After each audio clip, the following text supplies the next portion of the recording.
Bashundhara food and fun project, roller coaster ride.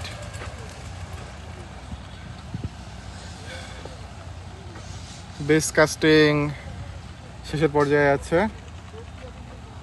2টা base বাকি আছে এখনো। উত্তর পাশের অংশে বেস কাস্টিং কমপ্লিট দেখতে পাচ্ছি, এখন গ্রেড বিমের প্রিপারেশন চলছে।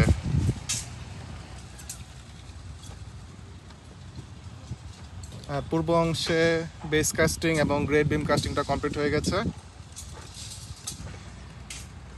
উপরে স্ট্রাকচারের বোল্ট এবং বেস প্লেটগুলো ইনস্টলেশন হয়নি, যার কারণে শর্ট কলামও ঢালাই দেওয়া যাচ্ছে না।